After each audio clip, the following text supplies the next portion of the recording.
کے ہاتھوں مرے بندہ تو اپنے لوگوں کے ہاتھوں مرے کیوں؟ جاتے جاتے لاش کو گھسیٹ کے چھاؤں پہ تو ڈال جائیں گے، وہ گرمی میں گلے سڑے گی تو نہیں۔ تو خلیل اللہ باپ ہیں، وہ ذبح کر رہے ہیں، اپنوں کے ہاتھوں بھی وہ شہید ہو رہے ہیں، اور پھر ایسی عظیم ہستی کے ہاتھوں ذبح ہونا بڑی سعادت ہے۔ لیکن یہاں منظر بالکل مختلف ہے۔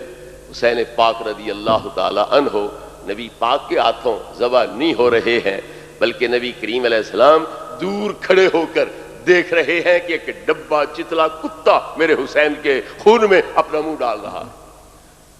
شمر جس نے حضرت امام حسین رضی اللہ عنہ کو شہید کیا، اس کے اندر کرتے کے اندر سفید داغ تھے برس کے، تو نبی کریم علیہ السلام فرماتے ہیں کہ ارا قلبن اب کا یلغ فی دم الحسین، میں ایک ڈبے چتلے کتے کو دیکھ رہا ہوں کہ میرے حسین کے خون میں منہ ڈال رہا ہے۔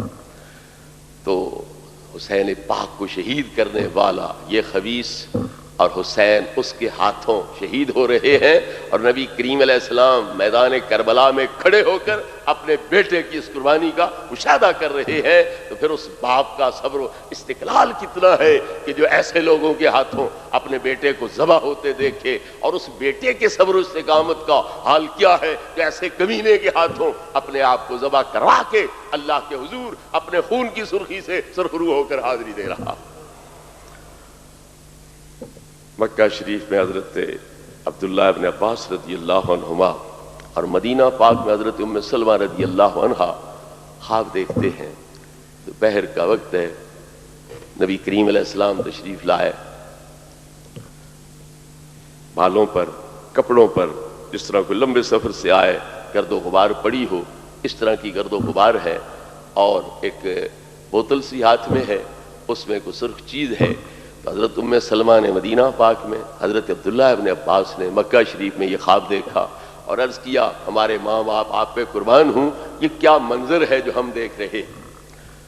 فرمایا شہد تو قتل الحسین آنفا، میں ابھی ابھی حسین کی شہادت کا منظر دیکھ کے آ رہا۔ حضور یہ کیا ہے؟ فرمایا لم ازل التقط دماءهم منذ اليوم، میں آج صبح سے ان کے خون چن چن کے اٹھا اٹھا کے زمین سے اس بوتل میں ڈالتا رہا۔ یہ ان کے خون ہے، قیامت کے دن میں اللہ کی بارگاہ میں اسے پیش کر کے امت کے لیے مغفرت و بخشش کا وسیلہ بناؤں گا۔ تو نبی کریم علیہ السلام موجود ہیں میدان کربلا میں، اور یہ منظر اپنے بیٹوں کی نواسوں کی قربانی کا، حسین پاک کی شہادت کا آنکھوں سے دیکھ رہے ہیں۔ یہ حسین کے بھی صبر کی انتہا ہے، اور نبی کریم علیہ الصلوۃ والتسلیم کے بھی صبر کی انتہا ہے۔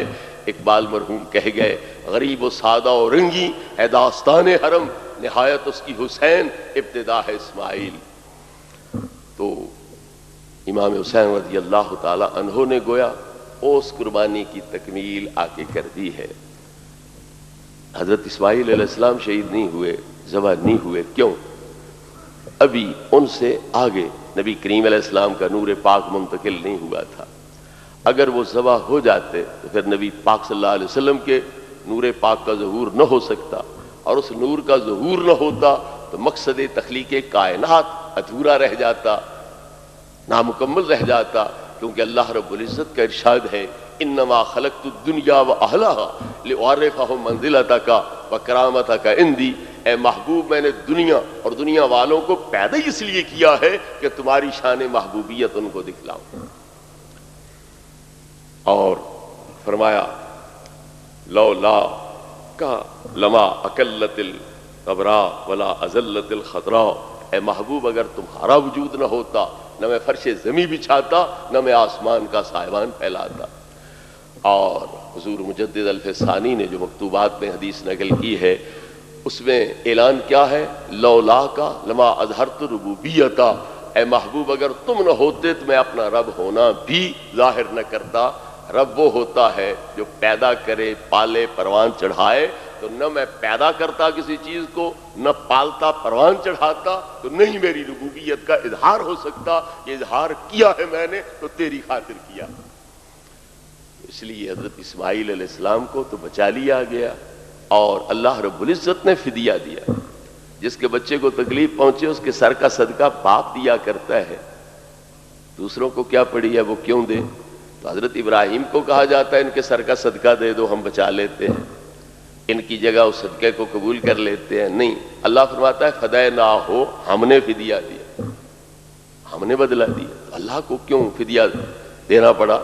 اس لیے کہ محبوب کی خاطر حضرت اسماعیل کو بچایا جا رہا ہے، تو محبوب کا اظہار یہ اللہ رب العزت کا مقصد ہے، اس مقصد کی تکمیل اس رنگ میں ہونی تھی کہ اسماعیل کو بچا کے ان کی جگہ پر کوئی اور جانور ذبح کرایا جاتا، تو جب محبوب کی خاطر ان کو بچایا جا رہا تھا تو بدلہ بھی پھر اللہ رب العزت نے محبوب کی خاطر آپ دے دیا۔ اللہ اللہ بائے بسم اللہ پدر اور معنی ذبح عظیم آمد بسر۔ حضرت علی مرتضیٰ شیر خدا رضی اللہ عنہ کے یہ نور نظر اور لخت جگر، یہ اس ذبح عظیم کی جو ہے حقیقی صورت وہ بن کر میدان کربلا کے اندر اپنی جان کا نذرانہ پیش کر رہے۔ قبلہ شاہ صاحب چٹیں آگے کر رہے ہیں، میرا تو خیال یہی تھا کہ آج ان کو رہنے دیا جاتا، کسی موضوع پر اظہار خیال کرتا، پر اب آپ کا حکم ہو گیا ہے، اس لیے میں اس مضمون کو یہیں بند کرتا ہوں۔ پہلے تو میں پچھلے درس کا ایک رکا جو قبلہ پیر صاحب نے عذرہ کرم چھپا لیا تھا اس کے بارے میں عرض کر دوں۔ ایک صاحب نے چٹ بھیجی تھی کہ یہ وہ صاحب ہیں میرے بارے میں جنہوں نے ایک مولوی کے لیے سود لینا حلال ٹھہرا دیا تھا۔ کم از کم اتنا ہی ہوش سے بندہ کام لے لے کہ کسی کی دنیا کی خاطر اپنا دین کون عقل مند آدمی برباد کرتا ہے؟ کسی کے سود کی خاطر تو میں آپ کیوں نہ سودی کاروبار شروع کر دیتا، کسی کے سود کے لیے میں نے شریعت تبدیل کرنی تھی۔ صرف اتنی گزارش میں نے کی تھی چند لوگوں کے سامنے، ایک عالم پر انہیں اعتراض تھا کہ یہ سود لیتا رہا ہے، مدت گزری، کوئی غلط فہمی میں اس نے ایسا کام کیا تھا، تو بعد میں مخالفین نے اسے اچھالنا شروع کیا، تو روز کبھی کہیں جلسہ، میٹنگ، اجلاس، کبھی کہیں، تو یہی مسئلہ زیر غور، اور جتنے یہ بحث تمیز کرنے والے وہ سارے سود خوار۔ میں نے اتنا کہا کہ مولوی سے ایک جرم ہو جائے تو تم آسمان سر پہ اٹھا لیتے ہو، اور تمہارے اندر وہی جرم موجود ہوتے ہیں، تمہاری توبہ قبول ہو سکتی ہے، مولوی کی توبہ قبول نہیں ہو سکتی۔ تم نے امام نہیں رکھنا تو چھٹی کرا دو نا، روزانہ ذلیل کرنے کا کیا مقصد ہے؟ نبی کریم علیہ الصلوۃ والتسلیم کا ارشاد گرامی ہے، اکیلو ذویل حیات اثراتہم، اگر کسی عزت والے سے کوئی غلطی ہو بھی جائے تو پھر اس سے درگزر کرو، نہ کہ اس کو نشانہ بناؤ، اس کے جلوس نکالو اور اس کو جگہ جگہ میٹنگوں کے اندر ذلیل کرو۔ تم نے امام نہیں رکھنا، در پردہ چھٹی دے دو، بھئی تم ہماری امامت کے لائق نہیں ہو، چھٹی کر جاؤ۔ یہ روز میٹنگیں، روز یہی مسئلہ، حالانکہ تم سارے سودخوار ہو، تو جو جرم تم آپ کر رہے ہو اس جرم کی وجہ سے ایک اور شخص اور عالم کو نشانہ بنانا، یہ کون سی دیانتداری ہے، ایمانداری ہے، یہ کون سی شریف پابندی ہے؟ صرف اتنی گزارش میں نے کی تھی، غلط کیا تھا۔ پھر جتنے مولوی حضرات ہیں ان سب کے بارے میں یہ روز میٹنگیں کرنی چاہیے مقتدیوں کو، اور بتلانا چاہیے ہمارا مولوی ایسا ہے، ہمارا ایسا ہے۔ دوسری مساجد، دوسرے مکتبہ فکر والے جو ہیں ان کی مساجد میں بھی گڑبڑ ہوتی رہتی ہے، لیکن وہ پردے میں سارا انتظام کر لیتے ہیں، اپنے مولوی کو بھی عزت نہیں ہونے دیتے۔ لیکن ہمارے سنیوں کا طریقہ یہ ہے کہ وہ اشتہار نکالیں گے، جلسے جلوس نکالیں گے۔ میں نے صرف اتنی بات کی تھی، یہ غلط ہے، اس میں سود حلال کر دیا میں نے۔ یہاں سے وہ نکل کے جا رہے تھے صاحب، تو میرا ساتھی بتلا رہا تھا کہ وہ آپس میں بھی یہ بات چیت کرتے جا رہے تھے۔ تو پھر درس پہ آنے کا مقصد یہ نہیں کہ کوئی درس سے سبق حاصل کریں یا معلومات حاصل کریں، الذی یوسوس فی صدور الناس من الجنۃ والناس، یہ آنے والے کے دلوں میں صرف وسوسے ڈالنے کے لیے وہ حضرات تشریف لے آتے ہیں۔ بہرحال اللہ تمہیں اپنی نیت کا ثواب عطا کرے، ہمیں اس سے کوئی فرق نہیں پڑ سکتا ہے۔ علامہ کا معلم تکن تعلم سے حضور علیہ الصلوۃ والسلام کے لیے علم غیب ما کان و ما یکون کا ثابت کیا جاتا ہے، جبکہ اللہ تبارک و تعالی صحابہ کرام کو بھی اس طرح خطاب کرتا ہے وَعَلَّمَكُم مَّا لَمْ تَكُونُوا تَعْلَمُونَ۔ تو صحابہ کرام کو ما کان و ما یکون کا علم کیوں نہیں ثابت کیا جاتا؟ یہاں کیا کرینہ ہے؟ میں تقریر کر رہا ہوں یا حضرت علامہ نے خطاب فرمایا، تم جتنے بیٹھے ہو سب نے ایک جیسا سمجھا اور یاد کیا؟ تم ان نکات کو برابر طور پر سمجھے ہو اور برابر طور پر اپنے ذہن میں جگہ دی ہے، اور بیان کرنا پڑے تو واقعی سارے اس طرح بیان کر سکو گے؟ پتہ چلا تقریر ایک ہی ہوتی ہے لیکن سمجھ اپنی اپنی ہوتی ہے۔ سیال شریف ایک دفعہ مسئلہ بیان کیا گیا اور شریف کے موقع پر کہ گدھا اگر نمک کی کان میں جا پڑے اور وہ نمک بن جائے تو اس نمک کا استعمال جائز ہے۔ سننے والوں میں سے بعض نے یہ سمجھا کہ گدھے کے گوشت میں اگر نمک ڈال کے کھا لیا جائے تو جائز ہے۔ تو ایسے سمجھدار بھی تو موجود ہوتے ہیں۔ اس لیے خطاب تقریر ایک جیسی ہونے سے، سب کے سامعین حاضرین میں شامل ہونے سے یہ لازم نہیں آتا کہ علم میں بھی برابری ہو۔ اذا جاء نصر اللہ والفتح، یہ آیت کریمہ سارے صحابہ کو یاد تھی، سورت سارے صحابہ کو یاد تھی۔ حضرت عبداللہ ابن عباس کو، نبی پاک کے چچا زاد بھائی کو حضرت عمر اپنے پاس بٹھاتے تھے، باقی بزرگ صحابہ کو دور بٹھاتے تھے، اور یہ حضور صلی اللہ علیہ وسلم کے وصال کے وقت صرف 13 سال کے تھے، ابھی بالغ بھی نہیں تھے۔ تو انہوں نے احتجاج کیا کہ یہ ہمارے پوتوں کے برابر ہے، اسے تم اپنے ساتھ بٹھاتے ہو اور ہم بزرگ صحابی ہیں، ہمیں پیچھے دھکیل دیتے ہو، یہ ناانصافی ہے، یہ ہمارے ساتھ سلوک اچھا نہیں ہو رہا ہے۔ آپ نے فرمایا میں عمر والی بزرگی نہیں دیکھتا، میں علم والی بزرگی دیکھتا ہوں۔ یہ عمر میں بچہ ہے پر علم میں بزرگ ہے، اس لیے میں اسے اپنے پاس بٹھاتا ہوں۔ انہوں نے کہا عجیب بات ہے، 23 سال پڑھے ہم نبی پاک کے ساتھ، اسے کوئی خاص موقع ہی نہیں ملا، پھر بچہ ہے، پھر یہ علم میں ہم سے بڑھ کیسے گیا؟ ابھی امتحان لے لیتے ہیں، حقیقت کھل جائے گی۔ پوچھا اذا جاء نصر اللہ والفتح ورأیت الناس يدخلون فی دین اللہ افواجا، اس میں جو خاص بات تمہیں نظر آتی ہے وہ بتلاؤ، اس میں جو تمہیں خاص بات نظر آتی ہے وہ بتلاؤ۔ انہوں نے ترجمے شروع کر دیے، جب آئے مدد اللہ کی اور فتح، اور دیکھو لوگوں کو گروہ در گروہ اسلام میں داخل ہوتے، فرمایا یہ تو مدینے کا ہر بچہ بھی جانتا ہے، میں پوچھتا ہوں کوئی خاص بات جو اللہ نے یہاں نبی پاک کو بتلائی ہو وہ بیان کرو۔ ہمیں تو وہی نہیں پتا۔ تو انہیں فرمایا بیٹے تم بتلاؤ۔ تو حضرت عبداللہ ابن عباس بولے ہوا اجل رسول اللہ صلی اللہ علیہ وسلم عالمہ ایاہ، اس میں نبی کریم علیہ الصلوۃ والتسلیم کو اللہ نے اپنی عمر کے اختتام کی خبر دے دی ہے کہ محبوب اب مشن پورا ہو گیا، تم ہماری طرف آنے کی تیاری کر لو۔ حضرت عمر رضی اللہ تعالیٰ عنہ نے فرمایا ما تعلم الا ما عالم، جو تم جانتے ہو میں بھی وہی جانتا ہوں۔ سورت تو تم بھی روز پڑھتے رہتے ہو، کیا یہ نقطہ ہے تمہارے ذہن میں؟ صحابہ بھی پڑھتے رہتے تھے، کیا یہ نقطہ آیا ذہن میں؟ حضرت علی مرتضیٰ شیر خدا رضی اللہ تعالیٰ عنہ کے پاس ایک مسئلہ پیش ہوا۔ ایک عورت دعویٰ کرتی ہے کہ یہ لڑکا جو اس عورت کے پاس ہے وہ میرا ہے، یہ لڑکی اس کی ہے۔ وہ کہتی ہے نہیں، لڑکا میرا ہے، قبضہ میرا ہے۔ سارے صحابہ کے پاس مسئلہ کیا، انہوں نے فرمایا کہ قبضہ اس کا ہے، قبضہ دلیل ملک ہے اور وہ قسمیں اٹھانے کو تیار ہے، لہذا اسی کا ہے۔ مولا مرتضیٰ شیر خدا رضی اللہ تعالیٰ عنہ کے پاس یہ مسئلہ پیش ہوا، آپ نے فرمایا کوئی بات نہیں، صبح تک یہ حل ہو جائے گا، ان بچوں کو ماؤں سے الگ کر لو، صبح دونوں کا دودھ نکلوا لو، جس کا دودھ زیادہ ہوگا بیٹا اس کا، جس کا دودھ کم ہوگا بیٹی اس کی۔ صبح دودھ نکالا گیا، بڑی کا تھوڑا نکلا، چھوٹی کا زیادہ نکلا۔ حضرت علی مرتضیٰ شیر خدا رضی اللہ عنہ نے وہ جو چھوٹی تھی لڑکا اسے دلا دیا، کیونکہ وہ پہلی مرتبہ بچے کو جنم دے رہی تھی، دوسری پرانی عادی تھی، وہ ولادت کے وقت باہوش رہی، یہ بے ہوش ہو گئی، اس نے چلاکی کی، اپنی بیٹی ادھر اور اس کا بیٹا اٹھا کے اپنے پاس کر۔ تو جب دودھ نکلایا گیا تو بڑی کا تھوڑا نکلا، چھوٹی کا زیادہ نکلا۔ حضرت علی رضی اللہ تعالیٰ عنہ نے لڑکا چھوٹی کو دے دیا، لڑکی بڑی کو دے دی۔ صحابہ نے پوچھا اس فیصلے کی بنیاد کیا ہے؟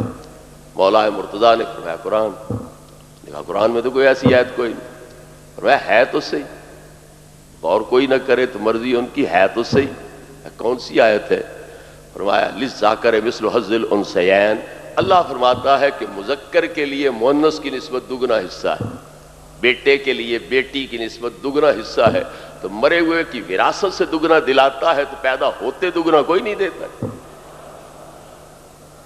تو جب صحابہ کے علم میں فرق ہے، قرآن وہی ہے، نبی پاک کی تعلیم وہی ہے، یتلو علیہم آیاتہ ویزکیہم ویعلمہم الکتاب، تو نبی پاک کی تلاوت تعلیم وہی ہے، مگر سمجھنے والوں میں فرق ہے، تو پھر نبی پاک کے ساتھ برابری تو دور کی بات ہے، جب صحابہ آپس میں برابر نہیں ہو سکتے اس قرآن کے علم میں، تو نبی پاک کے ساتھ برابری کیسے ہو سکتی؟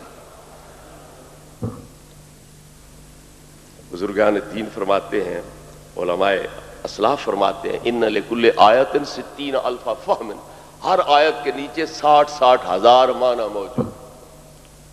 ہمیں پتہ ہے 60 ہزار معنی، ایک دو تفسیریں معلوم ہو تو بھی شیخ القرآن شیخ التفسیر بن جاتے ہیں، چھ جائے کہ وہ 60 ہزار معنی معلوم ہو۔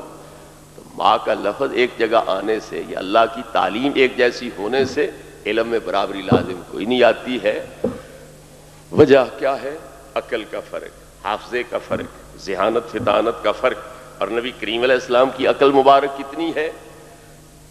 100 حصہ کیا جائے تمام کائنات کے عقلوں کا، اکٹھا کر کے ڈھیری لگا کے 100 حصے میں تقسیم کر دی جائے تو 99 حصے نبی پاک کے پاس ہے عقل کے، 1% پوری کائنات کے پاس۔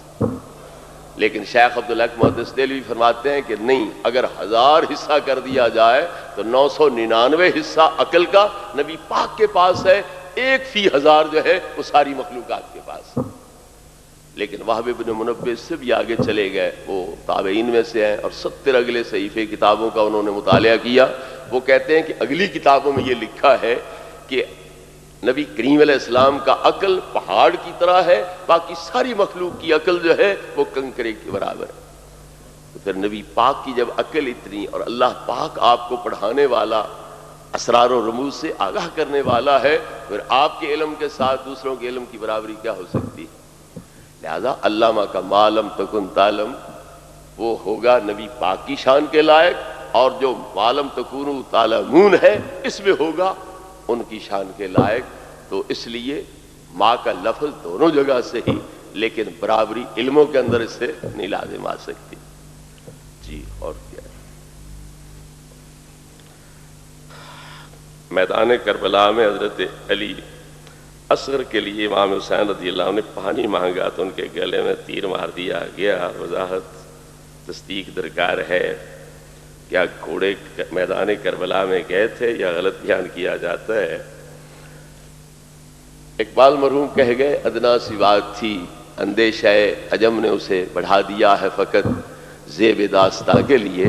تو کچھ شاعریاں وغیرہ اس میں اتنی زیادہ ہو گئی ہے کہ اس کے عواقب جو ہے ان پہ کوئی نظر نہیں رکھی گئی ہے۔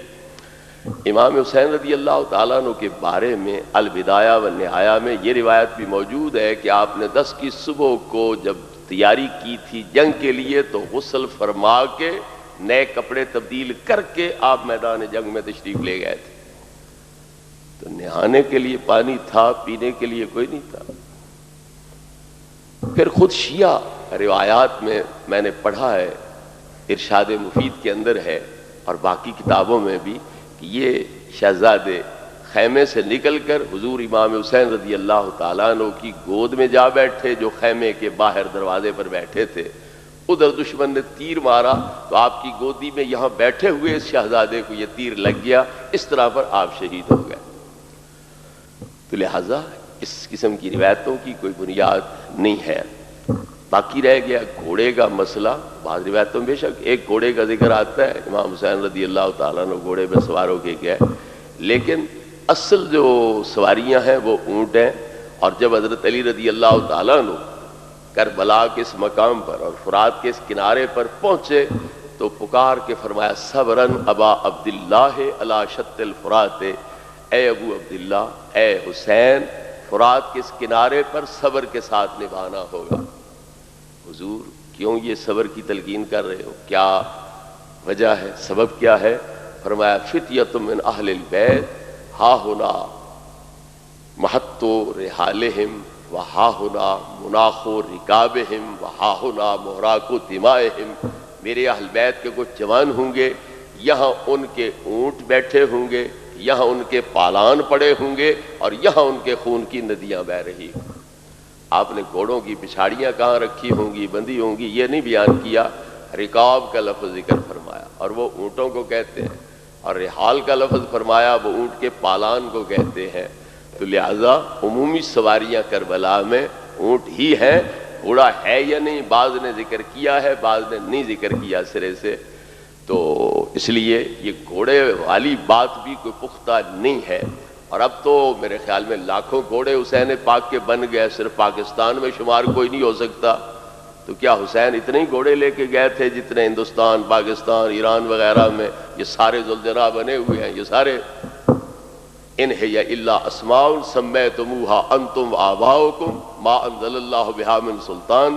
جس طرح مشرک لوگ بتوں کو ولیوں نبیوں کا نام دے کے پوجا شروع کر دیتے تھے، یہ بھی نام حسین پاک کے گھوڑے کا دے کر، حسین پاک کے روضے کا دے کر یہ شرک کی بنیاد رکھی جا رہی ہے۔ لیکن ہمیں مشرک کہنے والوں کو یہ نہیں پتہ چلتا کہ ادھر بھی شرک ہو رہا ہے، انہیں صرف ہمارے اندر ہی شرک نظر آتا ہے، ادھر شرک کوئی نہیں نظر آتا۔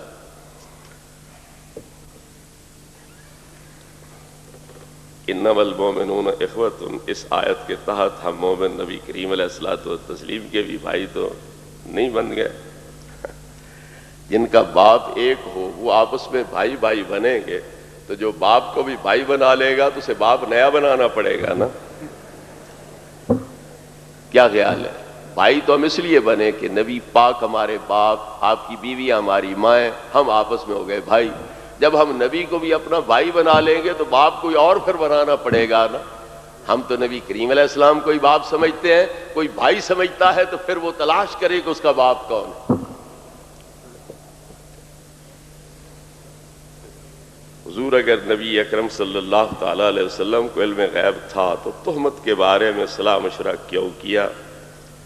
ٹھیک، آدم علیہ السلام کو اللہ رب العزت نے خلیفہ بناتے وقت فرشتوں سے مشورہ کیا، انی جاعل فی الارض خلیفہ، میں زمین میں خلیفہ بنانے لگا ہوں، بتلاؤ تمہاری کیا رائے ہے؟ انہوں نے کہا اتجعل فیہا من یفسد فیہا ویسفک الدماء، ہمیں تو کوئی بہتری نظر کوئی نہیں آتی، اس میں قوت غضبیہ ہے، قوت شہویہ ہے، حرص ہے، وہ ساری دولتیں، مال، زمینیں اکٹھی کرنا چاہے گا، لوگ رکاوٹ بنیں گے تو قتل کر دے گا، تو لہذا فساد ہی فساد، خوریزی ہوگی، ہمیں تو بہتری کوئی نہیں نظر آتی۔ اللہ نے مشورہ لیا یا کوئی نہ؟ پھر اللہ کے علم غیب کا صفایا ہوا کہ کوئی نہ؟ یہ سودا وارے میں ہے تو ٹھیک ہے، پھر اللہ کے علم غیب کا بھی انکار کر دو۔ اگر وہاں انکار کرنا کفر ہے تو یہاں بھی انکار کرنا کفر ہے۔ کلی ہونا، جزئی ہونا، یہ بھی ایک بڑا پانی میں مدانی والی بات ہے۔ نبی پاک کا علم جزئی ہے، کلی ہے، اس میں رولا ڈالا جاتا ہے۔ ایک جزئی حقیقی ہوتی ہے، مثلا میری ذات ہے، میں جزئی حقیقی ہوں، حضور قبلہ شاہ صاحب، عزت مآب چودھری صاحب، یہ ہم ایک ایک فرد ہے، یہ جزئی حقیقی ہے۔ ایک جزئی اضافی ہوتی ہے، جس طرح انسان ہے تو حیوان کے نیچے وہ داخل ہے، انسان کے علاوہ گھوڑے، خچر، گدے، بھیڑیں، بکریاں، بھینسیں، گائیں، یہ سارے بھی اقسام ہیں جو حیوان کے نیچے داخل ہیں۔ تو یہ حیوان کے نیچے داخل ہونے کے لحاظ سے جزئی بھی ہے، ذات خود کلی بھی ہے۔ بطیر افراد 6 ارب سے زیادہ انسان روئے زمین پہ اب بس رہے ہیں، تو بذات خود کلی بھی ہے، لیکن اوپر والی جو حیوان جنس ہے اس کے لحاظ سے جزئی بھی ہے۔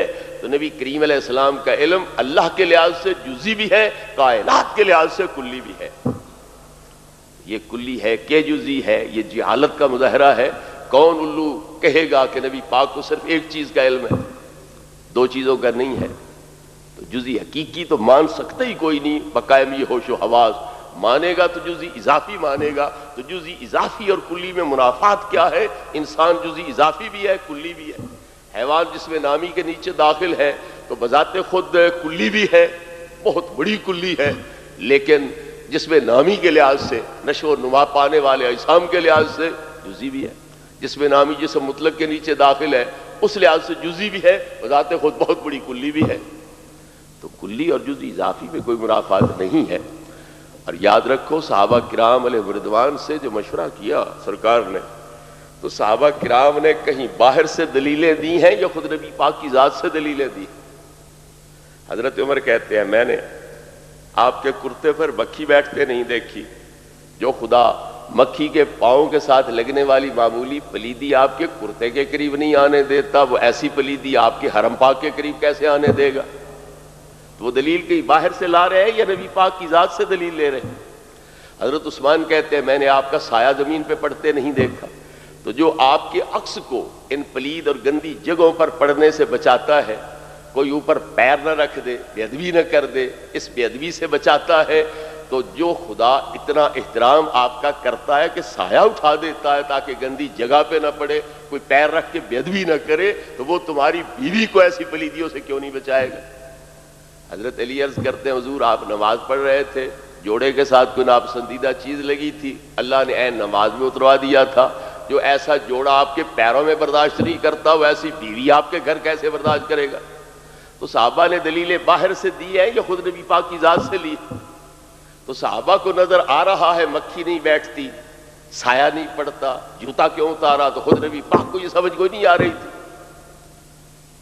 نبی پاک امت کو سبق دینا چاہتے تھے، اللہ کے حکم کی تعمیل کرنا چاہتے تھے. شاورہم فی الامر فاذا عزمت فتوکل علی اللہ. مشورہ بھی کرو پر تم اپنی ذاتی رائے اگر پختہ بنا لو کہ میں نے یہ کرنا ہے تو پھر میں تمہارے ساتھ ہوں، جو تم چاہو گے میں وہی کر دوں گا. آپ مشورے کے پابند نہیں ہیں، صرف امت کی تربیت کے لیے، تعلیم کے لیے آپ مشورہ لیتے تھے. اور یہ سبق دینا مقصود ہے کہ ایسا گھریلو اہم ترین مسئلہ ہی کیوں نہ ہو، پھر بھی اپنے مخلصین سے صلاح مشورہ کر کے قدم اٹھانا چاہیے. تو یہ اعلیٰ تربیت دینا مقصود تھا صحابہ کرام علیہ رضوان کو کہ ایسے مسائل میں بھی صلاح مشورے کے بعد قدم اٹھانا چاہیے. تو مشورہ لا علمی کی دلیل نہیں ہوتا ہے. صحابہ کرام کو اللہ نے جنہیں برات بیان کرنے کا موقع نہ ملا، چپ رہے، انہیں اللہ نے شرم دلایا. لولا اذ سمعتموہ قلتم ما یکون لنا ان نتکلم بہذا. اوے صحابیو، تم نے یہ بات سنتے کیوں نہیں کہا کہ ہم یہ جھوٹی غلط بات زبان پہ نہیں لا سکتے؟ کیوں نہیں ایسے کہا؟ لولا اذ سمعتموہ ظن المؤمنون والمؤمنات بانفسہم خیرا. جب تم نے یہ بات سنی تھی تو ان اپنوں کے بارے میں نیک گمان کیوں نہیں کیا؟ اور تم نے کیوں نہیں کہا یہ بہتان ہے، یہ جھوٹ ہے، افک ہے، ہم یہ زبان پہ نہیں لا سکتے؟ اللہ صحابہ کو شرما رہا ہے. استاد العلماء بیٹھے ہیں، ان سے پوچھئے لولا کا لفظ ماضی کے گزرے واقعے پر داخل ہو تو یہ ہوتا ہے ندامت دلانے کے لیے، شرم دلانے کے لیے. اللہ ان صحابیوں کو شرم دلا رہا ہے جو چپ رہے تھے اور جنہوں نے اس بات کو بہتان نہیں کہا تھا، جھوٹ نہیں کہا تھا، من گھڑت افسانہ نہیں کہا تھا، انہیں اللہ شرم دلا رہا ہے. بات اگر تھی غیب کی، جانتے نبی پاک بھی نہیں تھے، تو پھر صحابہ کو شرمانے کا کیا مطلب ہو سکتا؟ سمجھ آ رہی گزارش میری کہ جب مسئلہ ہو غیب کا اور جانتے نبی پاک بھی نہ ہو، پھر صحابہ اس غیب کے بارے میں فیصلہ دے سکتے تھے. پھر انہیں شرمانے کا کیا مطلب؟ تمہیں شرم نہیں آئی؟ تم نے کیوں نہیں برات بیان کی؟ صدیاں پہلے امام راضی علیہ رحمت نے اسی کو دلیل بناتے ہوئے فرمایا کہ صحابہ سے بھی حضرت عائشہ صدیقہ کی برات مخفی نہیں تھی. تو جب صحابہ سے مخفی نہیں تھی تو نبی پاک سے مخفی کیسے رہ سکتی تھی؟ نبی کریم علیہ السلام کو یقیناً علم تھا کہ حضرت عائشہ پاک دامن ہے. اب یہ جو سوال کرتے ہیں، آج حضرت راضی نے 700-800 سال پہلے وہی سوال کر کے جواب دے دیا تھا، مگر سوال یہ پڑھ لیتے ہیں، جواب نہیں پڑھتے. سوال کیا اٹھایا؟ اگر صحابہ کو علم تھا تو نبی پاک کو بطریق اولا علم ہوگا، لیکن علم تھا تو پریشان کیوں ہوتے تھے؟ تو جب پریشان ہے تو پتہ چلا کہ علم نہیں ہے. تو حضرت راضی فرماتے ہیں کہ اللہ خود کہہ رہا ہے وَلَقَدْ نَعْلَمُ أَنَّكَ يَضِيقُ صَدْرُكَ بِمَا يَقُولُونَ. محبوب ہم جانتے ہیں کہ ان کے بہتانوں سے آپ پریشان ہوتے ہو. وہ کہتے تھے یہ جادوگر ہے، یہ شاعر ہے، یہ مجنون ہے. تو نبی پاک کو کوئی نہیں پتا تھا میں مجنون نہیں ہوں، میں جادوگر نہیں ہوں، میں شاعر نہیں ہوں. لیکن اللہ کہہ رہا ہے کہ ہم جانتے ہیں کہ تم ان کی باتوں سے پریشان ہو جاتے ہو. تو پتا چلا کہ پریشانی لا علمی کی دلیل نہیں ہے۔ اچھا، نبی پاک کو تو علم غیب نہیں تھا، لہذا پتہ نہیں تھا کہ عائشہ پاک دامن ہے یا نہیں۔ خود حضرت عائشہ کو علم تھا یا کوئی نہ کہ میں پاک دامن ہوں؟ آپ کو تو یقیناً پتہ ہے نا کہ مجھ میں یہ عیب نہیں ہے، پھر آپ کو پریشان نہیں ہونا چاہیے تھا۔ حالانکہ بخاری شریف کے لفظ ہے کہ لا یرکع لی دمع ولا اقتحل بالنوم وظننت ان البکاء فالق کبدی، نہ میرے آنسو تھمتے تھے نہ مجھے نیند آتی تھی، اور میں سمجھتی تھی کہ رو رو کے میرا جگر پھٹ جائے گا۔ وہ کیوں پریشان؟ ان کو تو پتہ ہے نا کہ میں بے عیب ہوں، میں پاک دامن ہوں، پھر وہ کیوں روتی؟ جو عادی مجرم ہوں، چوریوں کے عادی ہوں، زنا کے عادی ہوں، شرابوں کے عادی ہوں، انہیں کہو زانی آ رہا ہے، شرابی آ رہا ہے، وہ شرمسار ہوگا، پریشان ہوگا، اس کے آنسو بہہ نکلیں گے، وہ چوڑا ہو جائے گا، ہاں جناب ہمارا پیشہ جو یہی ہوا۔ پریشان ہوتے ہی وہی ہے کہ بلا وجہ بے سبب ان پہ الزام عائد کر دیا جائے، تو پریشان ہوتے ہی وہی ہے۔ جو عادی مجرم ہوں تو ڈھیٹ ہوتے ہیں، انہوں نے پریشان کیا ہونا ہوتا ہے؟ تو پریشانی لا علمی کی دلیل نہیں، ورنہ حضرت عائشہ صدیقہ کی پریشانی کی انتہا ہے کہ فرماتی ہے نہ آنسو تھمتے تھے نہ نیند آتی تھی، اور میں روتی رہ جاتی تھی، اور میں نے سمجھا کہ رو رو کے میرا جگر پھٹ جائے گا۔ لہذا نبی کریم علیہ السلام کو علم ہے، اور آپ نے مسجد میں کھڑے ہو کر اعلان کیا ہے واللہ ما علمت علی اہلی الا خیرا، خدا کی قسم میں اپنی بیوی کو پاک دامن سمجھتا ہوں، اور میں نے ان میں کوئی برائی نہیں دیکھی، اور ان میں خیر ہی خیر اور بھلائی بھلائی دیکھی۔ اگلی بات قابل غور ہے، آپ فرماتے ہیں من یعذرنی فی رجل قد بلغنی اذاہ فی اہلی، جس بندے نے یہ بہتان باندھا ہے میں اس کے خلاف کارروائی کرنا چاہتا ہوں، تم میں سے کون ہے جو میرا ساتھ دے گا؟ آیتیں بعد میں اترتی رہی ہیں عفق کے بارے میں، برات کے بارے میں، یہ بعد میں نازل ہوئی۔ پہلے نبی کریم علیہ الصلوۃ والتسلیم نے مسجد شریف میں یہ اعلان کیا ہے کہ میں اس بندے کے خلاف کارروائی کرنا چاہتا ہوں جس نے میرے اہل کے بارے میں مجھے تکلیف دی ہے، تم میں سے کون ہے جو میرا ساتھ دیتا ہے؟ اگر یقینی علم نہیں تھا تو پھر اس بندے کے خلاف کارروائی کرنے کا پروگرام آپ کیوں بنا رہے تھے؟ قسم اٹھا کے برات بھی بیان کی اور اس بندے کے خلاف کارروائی کا بھی آپ نے ارادہ ظاہر فرمایا، تو پتہ چلا کہ نبی کریم علیہ السلام کو یقینی علم تھا کہ حضرت عائشہ صدیقہ پاک دامن ہے۔ وآخر دعوانا